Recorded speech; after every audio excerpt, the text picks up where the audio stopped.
Welcome to The Thought Card, a podcast about travel and money, where planning, saving, and creativity leads to affording travel, building wealth, and paying off debt.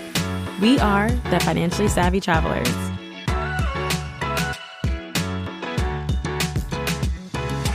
Welcome back to another episode of The Thought Card. Today on the show, we have a very special guest. Her name is Danielle Grace, and she is the host of Young, Gifted, and Abroad, a podcast that shares the perspectives on studying abroad from past and present students of color. Okay, so at MSU, I studied comparative cultures and politics.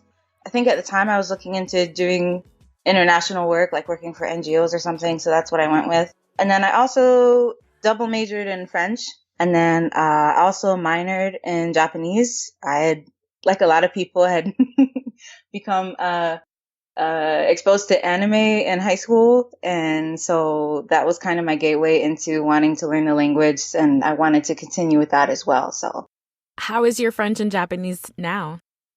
I think they're decent. I feel like when you're not a native speaker, then like the learning process never really ends, you know? I always say I'm still learning, but I think they're fairly decent. I think my French is definitely a lot better just because, you know, it's not that different of a language and I've had more time with it. Yeah, I'd say I'm fairly decent in both.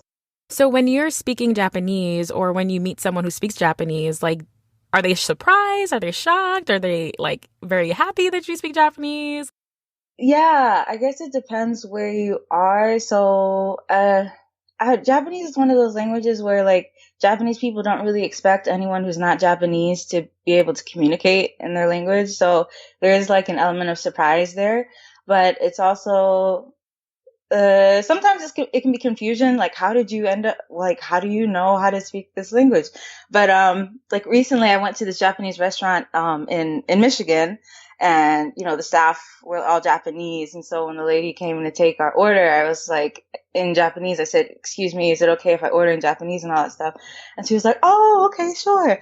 And then, you know, she's asking me all these questions like, you know, have you been to Japan? Where have you been? How long have you been studying? You know, so it's usually like a second of shock and then, like immense curiosity. No, I love that. I love that. Even for me, like I speak Creole, Haitian Creole fluently. Oh, and cool. When was it? I think a couple weeks ago, I was on a flight and I heard this older Haitian couple speaking. Like, I guess like the husband was teasing the wife, and then I started teasing the wife too, and they were shocked. They were like, "Whoa, you speak Haitian Creole too?" I was like, "Yeah." So it's totally fun. So, for someone who doesn't know what studying abroad is, can you explain to us what is studying abroad? Sure. So for the purpose of the podcast, I kind of use like a broad definition of study abroad. So for me, it's anything outside of, you know, traveling for vacation or for leisure, any activity or, you know, program that someone participates in another country while they're a student. For me, I kind of look at ranges, like from high school through grad school is usually what I look at. You know, it can include more traditional study abroad programs that are typically offered with universities, or it could be, you know, a gap year or volunteering or an internship or even just going to an academic conference. Like, those are all things that I feel like fit under the umbrella of study abroad. So pretty much it's an activity, some type of learning, pretty much some type of learning that you're learning outside of your home country. Yes. Okay, very cool.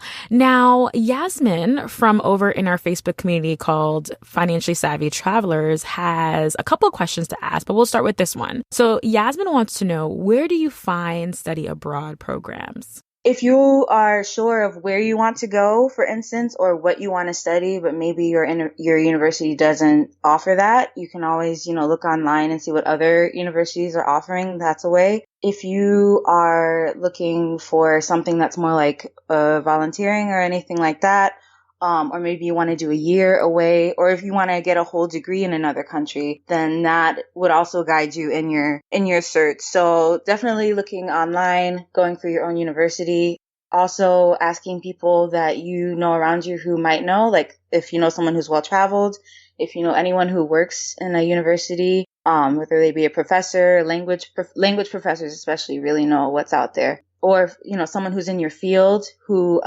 might have some sort of advice or guidance. I love that. So either looking online or reaching out to your network and going to your school and seeing what offers are available. And for me, I know that when I went to college, there were definitely lots of study abroad options. However, we can talk about that a little later. Money was a huge deterrent. So we'll talk a lot about that next. So the other question that Yasmin from our Facebook community had was, is there a recommended age to study abroad? Is it ever like you're too old or too young? What are your thoughts on that? I would say no. I think if you're thinking of like traditional like definition of study abroad, obviously that's like, 18 to 25, depending on when you're in school. It might also more likely be like maybe 19 or 20 because depending on the program, they might require a minimum GPA. And if you're a freshman, you haven't accumulated a GPA yet, so you'd have to wait before you can do that. But if it's something like service, or, if you're a professional in your field and you're going to an academic conference, or if you're getting a degree in another country, like that can happen at any age. So it really depends on what you're looking for. The way I see it, it's not confined to just those like 4 to 5 or maybe even 6 years that you're in college or grad school. It can really be done at any age depending on what your goals are and what you're trying to achieve. I love that because I totally feel like I missed a study, quote unquote, study abroad in college boat. So it's nice that there are different ways to think of it. So how long are study abroad programs, like the typical ones? How long are they typically? Typically, they are anywhere from like a week to 2 weeks, all the way up to a year. Usually year-long programs tend to be like language study, especially, you have like a semester option, a summer option, or like a full academic year option. Yeah, up to a year, I feel like is the typical, like the longest for a typical program. But again, if you're getting like an entire degree or something like that, obviously it can be years, that that your program can last. So. Right, right. So when you studied abroad, where did you go and what did you do when you were abroad? So I studied abroad first in Japan. So like, I mentioned the languages thing. For me, immersion was like the natural next step. So I went to Japan for a summer studying Japanese language and culture. And that was in the summer of 2013. And then the following summer in 2014, I was in Paris. So that was kind of interesting because the first few weeks, maybe 2 weeks was language classes, but then the rest of it was an internship.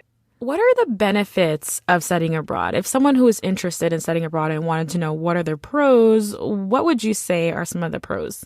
There are so many. I think first off the top of my head is just like that sense of achievement. For me, I'd wanted to go to France and Japan for a really long time, and that was like achieving a dream. I didn't think about it that way at the time, but that's definitely, gives you a boost when you're able to achieve something that's been on your mind. Also, just like exposure to other parts of the world, especially if you haven't really gotten the chance to travel yet. That's a really big thing. Those are great. Those are all wonderful reasons to want to study abroad. Having been that you studied abroad 2 different times in 2 different countries, what do you think are some of the challenges that students face when they're studying abroad? The first one that comes to mind, the earliest one I remember is being in Japan and just getting stared at a lot. I was not in a major city when I went, and that made me feel really self-conscious, I think, for the first week or two.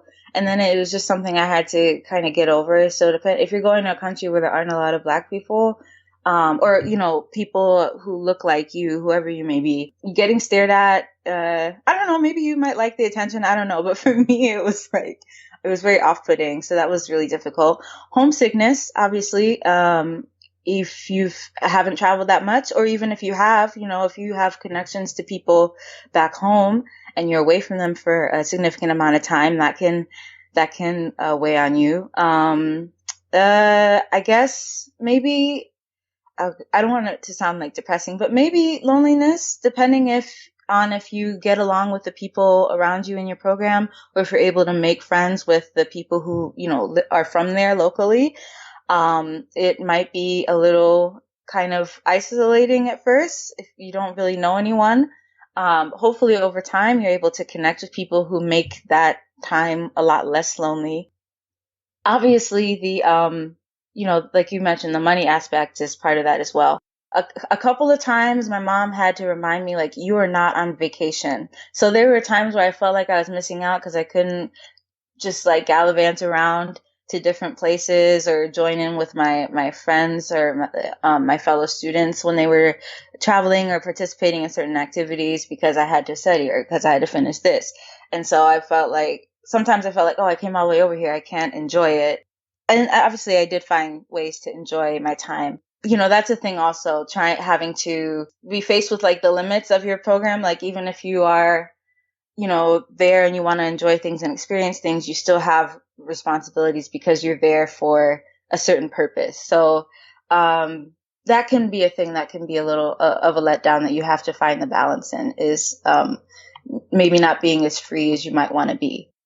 I actually nodded like I can totally see that it's not a vacation. This is, your job is to be a student and you have homework assignments, you have projects. So I can definitely see that. And wise words from mom. Shout out to mom. Yeah. Shout out to my mom. So now let's switch gears a little bit. I'm sure your parents had some concerns. How did you navigate that? And what were some of the concerns that your family had for you? I think my family, my mom especially, they knew I was always kind of like outward looking. Like I had always wanted to travel internationally, even especially during high school. It was something I talked about a lot. So by the time I was in college and I actually had the opportunity to do it, it was kind of like, oh, okay, it's finally time. I think where the concern came in was just like, they don't have immediate access to you. So if there's an issue, they can't just rush over and help you, so it's like, if something happens, what is my child going to do? That type of thing.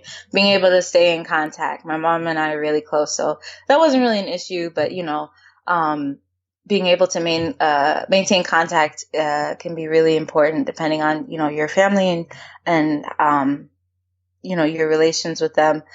Yeah, it was mostly just in terms of like safety and being able to stay in contact, especially if there were any issues or anything like that. Now, for the parents who might, be feeling apprehensive, they're on the fence, what do you think that they can do to encourage their children to, one, think about studying abroad, or if they do want to study abroad, how can they encourage them and push them into that direction? What are your thoughts on that? I think definitely pay attention to what your child seems to be interested in. Even if they haven't expressed a particular interest in going to a certain country or even studying a certain thing yet, if you find a program that you feel like your child can benefit from, then definitely, let them know about that and see, encourage them. I think this would be good for you. Why don't you, look into it? And I think just the putting it in their mind, putting the idea in their mind that this is an option. Like, this is something that I would like you to do, or, oh, this is something I think that you would benefit from. And if it's something you want to do, I can help you do that. If you, have the means to assist with that, or I'll help you in any way I can. But just letting you know, if this is something you want to do, you have my full support. I think just having that idea that, oh, my parents approve or my parents support me in doing this, that can also push them a little further into taking that option seriously. Yeah, I think that's really great advice. And that segues into my next thought, is because for me, when I was in college, I had always wanted to visit Paris. Like, it was the number one thing in my mind all the time. And I found study abroad programs that were either for a semester or a summer. But the biggest problem for me was the funds. My mom encouraged me. She encouraged me so much. She's like, I'll do anything that you need me to help you. But at the time, we were in like a recession. This was a little bit after 2008. So we were, dealing with recessions, and the money just wasn't there. And the study abroad programs, I believe, were not covered as part of my financial aid package. In terms of, if money is an issue, how can people afford to study abroad? What are some of the options and ways that you can fund study abroad programs? Okay. So scholarships really helped me a lot. If I may, there were two that I wrote down that I wanted to mention, if that's okay. Sure, sure. One of them is specific to MSU. So if you end up for any reason going to Michigan State University, there's like the Mowbray Scholars Program, which I think you get invited to apply for, like your senior year in high school. And so, that one is, I think it's like 7,500 that they want you to split. So they like want you to go abroad more than once if you get into this scholarship program. So like you ideally would split that money in half and put it toward like a semester long study or research, whatever you're doing. So that's one that really helped me. Another one that I got for Japan, and this is something you can get no matter what school you go to, is the Foreign Language and Area Studies program, or FLAS program. And so that's another fellowship that's also, I think, 7,500. So it's like 5,000 for tuition and then 2,500 for like a stipend. And that one you apply through your school. And that's for people who are studying languages. I'm not really sure how it goes in terms of whether you are more likely to be nominated if you're studying a less common language like Japanese or not. It might not even matter what language you're studying. But if you are going the language route, that can also be really helpful. So those are just two that I wanted to mention because those are really big help.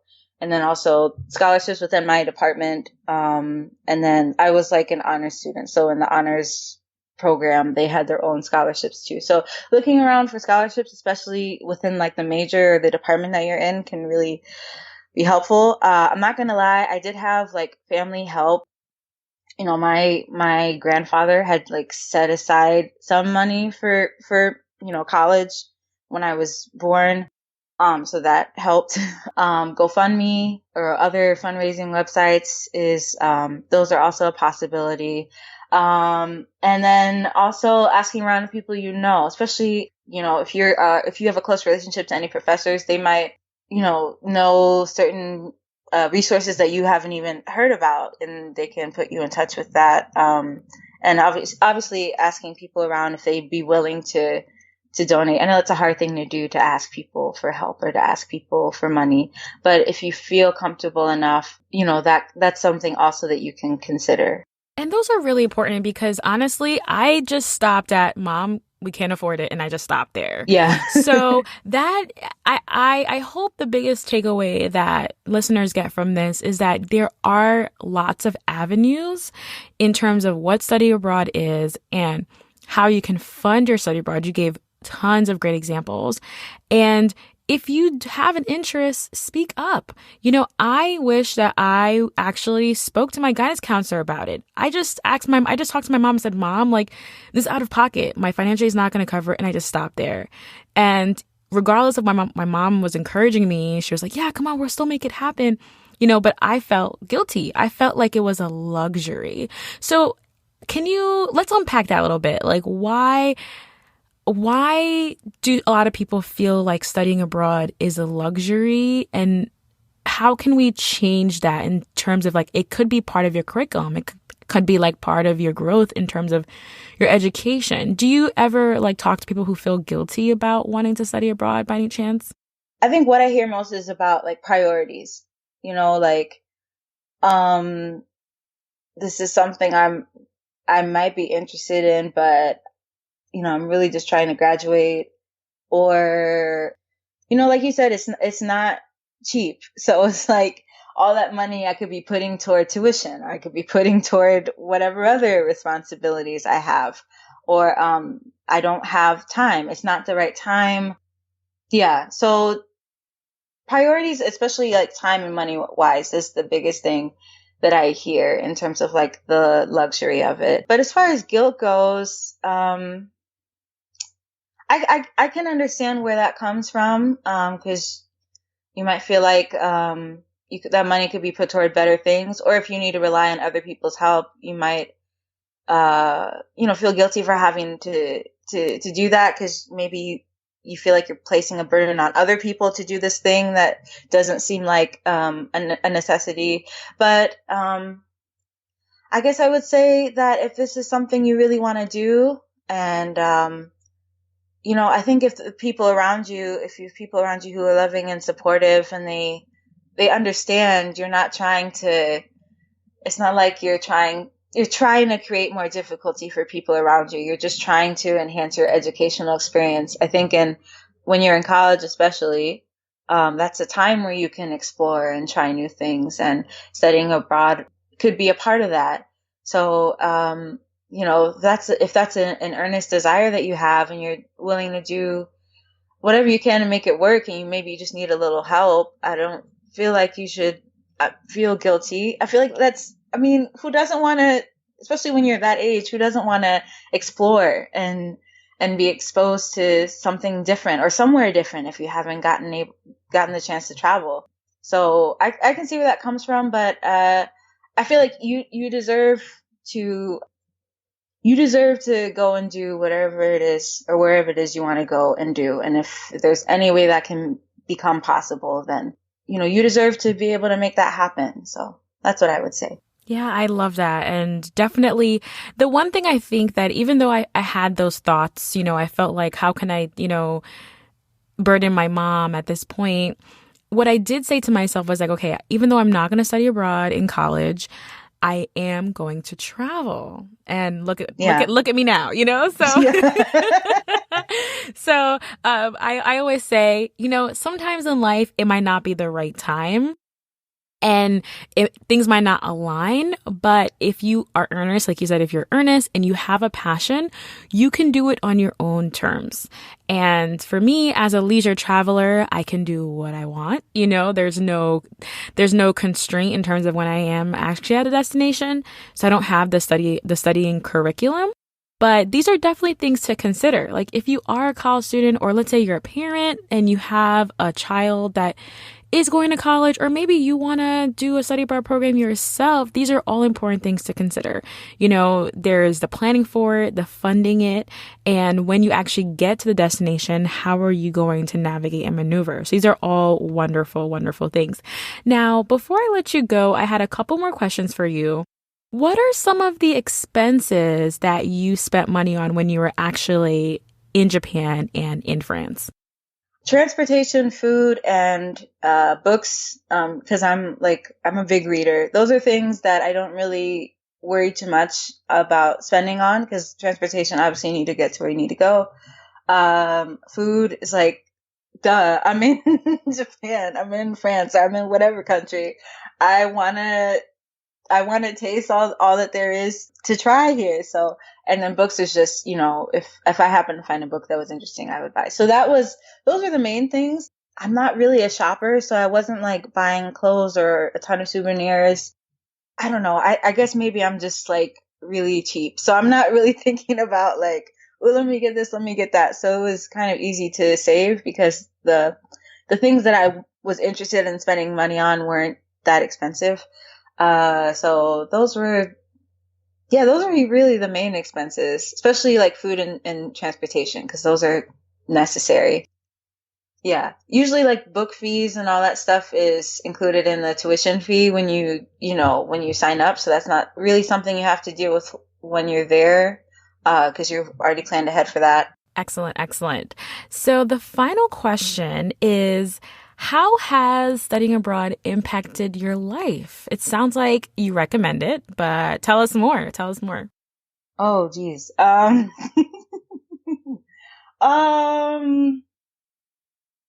think I feel like I've mentioned this before, but just like the realization that you did this thing and that it's possible and that you can continue to go see more places. Like, okay, I've gone to another country.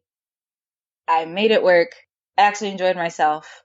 Now I can keep going and do it again. And obviously on, like you said, on your own terms, traveling, not within a study abroad context, but it's like lighting the fire to go to more places. For instance, like this year I went to South Korea, during the Olympics, actually. I didn't go for the Olympics. I was really just visiting a friend and exploring South Korea, because I'd never been to South Korea before. But, I guess that continuing to kindle that desire to see more. Like I've gone to the places I really wanted to go, and that kind of just opened the world up to me in terms of like, at this point, I feel like I could want to go anywhere. So that's one thing. I think also, obviously being able to do this podcast, I don't think I might not have had, as great an interest in studying abroad if I hadn't done it myself. And that obviously led to me doing Young Gifted and Abroad, the podcast that I do now. And that's been very, beneficial and informative to me in a lot of ways. Yeah, I'm really thankful for that. Also, having met so many people along the way that I'm still in touch with, it feels nice to think that you have friends in all these different places. Yeah, I guess that's how it has impacted me. Just continuing to want to be more curious, continue to be open and try new things. And what is the best way for people to connect with you? I'm sure your adventures are just beginning. Yes, yeah. So you can always check out Young Gifted and Abroad, the podcast. It's Young Gifted and Abroad on Instagram and Facebook. Facebook is d.n.grace. Some of my writing I post on there too. So yeah, either any one of those ways,